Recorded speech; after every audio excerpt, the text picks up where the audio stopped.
My name is Jody Smith, and I am one of Sarasota County Schools' social workers.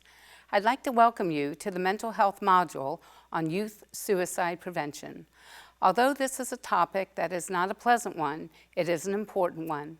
The intentions of this model are to give you valuable information on youth suicide prevention so that you have a better understanding of what you can do to help support a friend, family member, or perhaps even yourself regarding youth suicide prevention.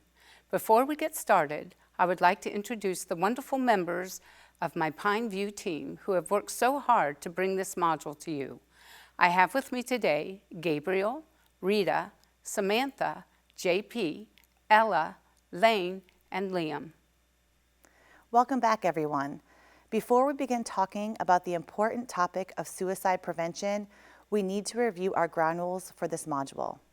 Remember that we will listen with an open mind, respecting each other's differences even if we do not agree. We will continue to avoid personal stories, making sure to leave individual names out of the stories or questions during our classroom discussions. If a concern arises during this module and you need to speak to someone, your school counselors are on campus and available to assist you. We will also be supportive of one another. We will not tease or make fun of anyone for anything that is said in this class. We will listen when someone is speaking, and only one person will speak at a time. What is shared in this room stays in this room. This is a safe space to speak and ask questions. The adults in the room are here to help. Remember, if you disclose a harmful behavior to an adult in the room, they are required by law to help and report it to keep you or someone you know safe. Risk factors are characteristics that make it more likely that someone will consider, attempt, or complete suicide. They can't cause or predict a suicide attempt, but they're important to be aware of. If you or someone you care about is struggling with any of these factors, reach out to an adult that you trust to prevent something dangerous from happening. The number one risk factor is a history of previous suicide attempts. A few other risk factors include a history of mental illness, with depression being the most commonly associated, familial problems, poor coping mechanisms such as resorting to substance abuse or self-harm, isolating oneself, self-deprecation, feeling hopeless, and lastly, contemplating or reconsidering suicide. Recognizing these factors and getting help can prevent harm from happening to you or someone you know. There are warning signs that can help determine if you or someone you care about is at risk for suicide, especially if this behavior is new, has increased, or seems related to a painful event, loss, or change. There is a simple mnemonic device: is path warm? I is for ideation that has been threatened or communicated. S is for substance abuse that has been excessive or increased. P is for purposelessness or feeling that there is no reason to live. A is for anxiety, agitation, and insomnia. T is for trapped or feeling like there is no way out. H is for hopelessness. W is withdrawal from your friends, family, or society. A is for anger that feels uncontrollable or seeking revenge against others. R is for feeling recklessness or acting risky. And M is for mood changes that are dramatic. If you or someone you know exhibits any of these, please seek help by calling the Suicide Prevention Lifeline, texting the crisis text line, or talking to a trusted adult or friend. While all of these feelings are valid, recognizing the warning signs and acting quickly can prevent something dangerous from happening. All right, guys, we got to do this discussion thing because if Miss Johnson doesn't hear us talking, we're going to get a bad grade. So let's just get this thing done, all right? All right, let's do it. We literally know all about this stuff. Why do we need to go over it again? I mean, this time we are talking about suicide and suicidal prevention. It's pretty important stuff. It is really important. A lot of people have been affected by this. All right, then. First question. What is a warning sign of suicidality, and what's a risk factor, and what makes them different? Honestly, to me, they sound like the same thing. If they were the same thing, JP, they wouldn't have different names. I think a warning sign is when someone shows that they're definitely going to do something, like an alarm going off. Some warning signs could be a change in behavior or saying that they want to die, unbearable pain, doing drugs and alcohol. Okay, so I get what a warning sign is, but what differentiates a risk factor? So the assignment says that a warning sign is a strong indication or a red flag that someone may be suicidal. However, a risk factor is any trait or attribute that can be associated with suicidality. So basically, like a warning sign is like an acute risk factor. Feelings of hopelessness is one of the most common warning signs. The feeling that whatever you're going through now, it's not going to change. So some risk factors could be like, I don't know, like history of mental illness, family issues, and isolation and loneliness. What is the difference between warning signs of suicidality and risk factors? Teachers, please pause this video to allow the students to turn and talk to a neighbor. Once everyone has had a chance to discuss, invite students to share out what they think the difference is between warning signs and risk factors.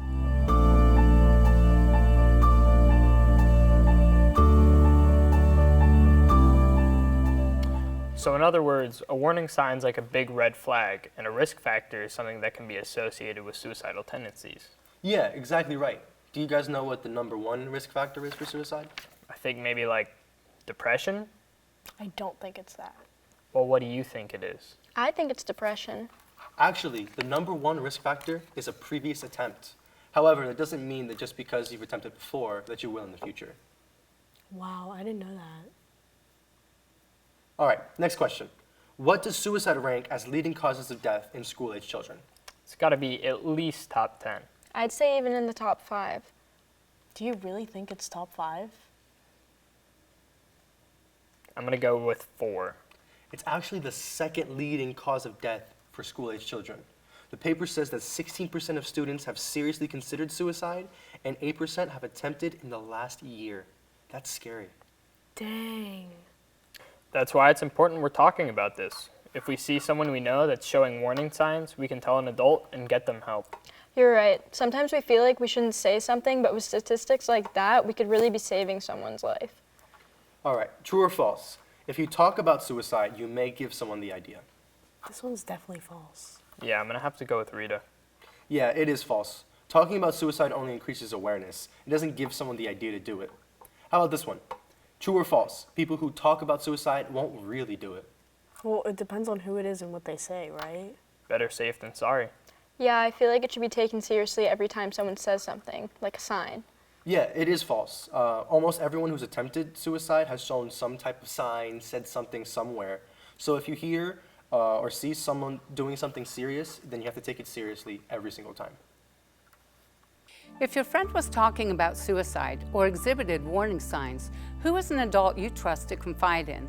Teachers, please pause this video to allow students to turn and talk to a neighbor.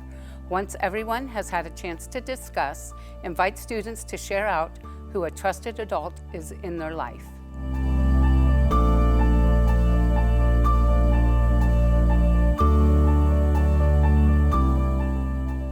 All right, next question. Who has a higher completion rate of suicide, boys or girls? I'm guessing girls. I disagree. I'm going to go with boys. I also think it's boys. The answer is actually boys. They die 3 to 4 times more often to suicide than girls, even though girls attempt 5 times on average more often. Guys struggle with mental illness too, and it's important that we recognize and support one another. All right, next one is, can suicidal tendencies run in families? I think since it's associated with a mental illness and they could run in families, that suicide probably runs in families too. I agree. Well, I got a 50-50 chance, so I'm going to go with yes. And it does. However, just because someone in your family has attempted or completed suicide doesn't mean that you're going to suffer from suicidal tendencies. Your family doesn't create your future. Makes sense to me. All right, we got another true or false one for the next one. True or false, if a person is determined to kill themselves, there's nothing that you can do. Well, if they've made up their mind, there isn't much you can do. I think there's always something that you can do. Absolutely false. If someone is wanting to harm themselves, you have to go to an adult immediately or call 911 if it's an emergency. Yeah, exactly. Most suicidal people don't want death specifically. They just want an end to their pain. And even though the impulse to end it all may be overpowering, it doesn't last forever. Wow, I never knew that. All right, so the next question is, what's the crisis text line and where can somebody find it? I know I've seen it all over the school, in the bathrooms, gym, I even think the library.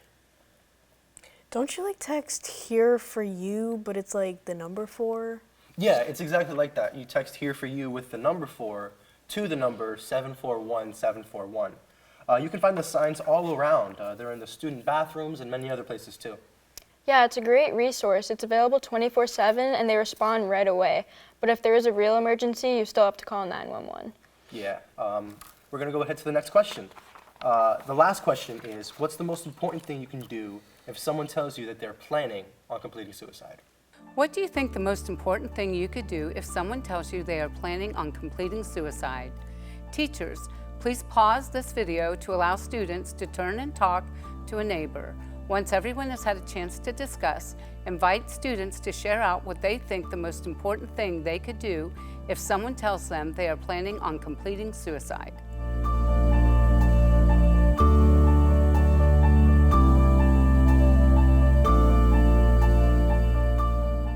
You could try talking them out of it. You have to do something. I think you should definitely call someone. There's no way I'm going to put somebody else's life on my shoulders. But what if they tell you to keep it a secret and not to tell anyone? It doesn't matter. If they tell you something like that, you need to tell someone so they could get the help that they need. That's exactly right. You have to tell someone. This isn't a promise that you want to keep. Your swift response could help save someone's life if you tell an adult immediately. If it's an emergency, call 911. It's better to have a friend upset with you and get the help they need than for them to potentially harm themselves. Wow, I feel like I actually learned something for once today. All right, everyone, that's the bell. All right, see you guys tomorrow. Bye. Bye.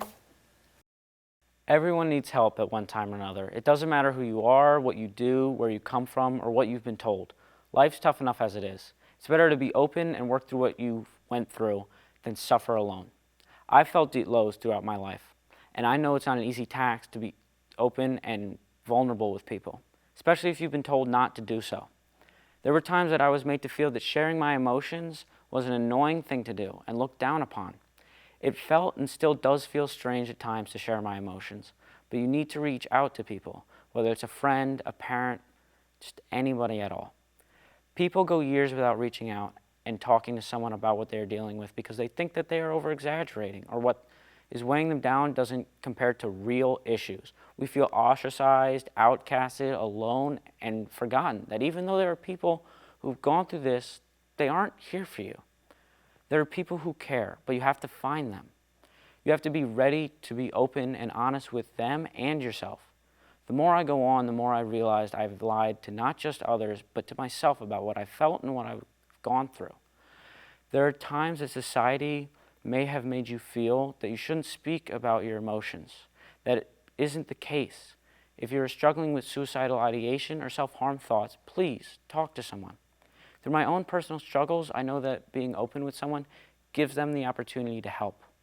No one can help if they don't know what's going on. Life is hard and it takes work to get better. I spent almost 3 years getting to where I'm at. What gets me through it all is the people and the help they've provided for me.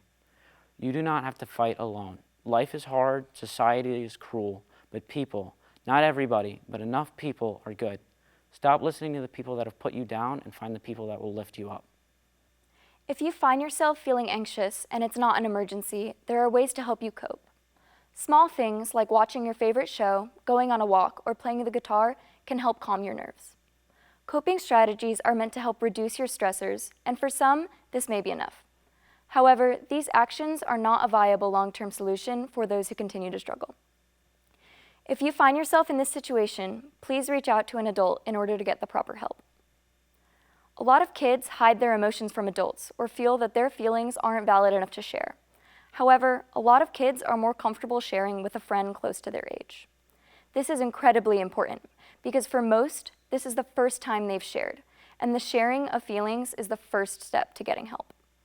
I would like to address these people, the ones who may not struggle with suicide or suicidal ideation, but have family members, close friends, or even just classmates who may have or may still be struggling with it. No one wants to see someone they are close to battle mental illnesses. It can be incredibly difficult to deal with, especially at our age. Seeing someone you care about in pain can make you feel very frustrated, upset, and confused. Although helping a friend in need is very important, it is imperative to remember that you must take care of yourself first. Your mental stability is your top priority. If a friend or family member comes to you and discloses that they are struggling with suicidal ideation, you must tell an adult right away. And if it's an emergency, call 911.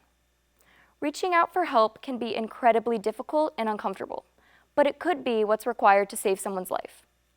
Remember that no matter what you are going through or have gone through, you aren't an expert. As much as you've been able to help, sometimes the only way for someone to actually get better is to go to someone who can supply professional help. Going to parents, teachers, or counselors with concerns allows for your friend to get the treatment that could save their life. I urge you to share your concerns, because if no one is told about the issues, no solutions can be found. It takes courage to reach out and tell a trusted adult if you know someone is struggling, especially because in that moment, they may be upset that you told. I guarantee you that one day they will thank you for what you did. While the struggle for mental illness can seem relentless, there are always resources at hand for you to utilize. School counselors are at every school site every day. There are also school psychologists and school social workers assigned to each school. When meeting with any of these support staff members, let them know if you are struggling in your learning experience. There are many plans that can be put into place that can help you. They are all here for us and are willing to help in times of distress, during school hours, and have extensive outside resources that can connect you with local community agencies. If you or someone you know is struggling with self-harm or suicidal ideation, please talk to someone you trust. There are many other resources around to help as well. Regardless of school, if you are experiencing self-harm thoughts or feelings, the Suicide Prevention Lifeline at 1-800-273-8255 is always available to you, as well as the crisis text line, which you can reach by texting "Here for You" to 741-741. These are displayed in the restrooms of school, and you can use it at any time of the day, any day of the week. Also, the Blue Call for Help brochures have specific agencies and organizations that can help you with your specific situation. Your school counselors have these available for you. For those a part of the LGBTQ+ community who struggle with mental illness, know that you are not alone.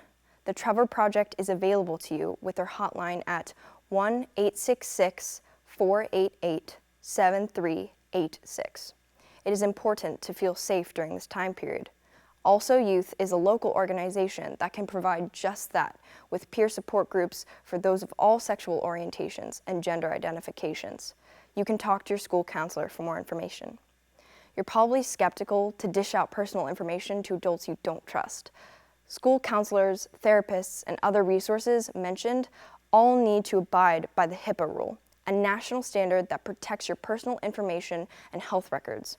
They won't disclose your information without your permission, but if harmful behavior is disclosed to them, they are required by law to inform your parent or guardian. It is your school's job to keep you safe. And always remember, in case of an emergency, call 911.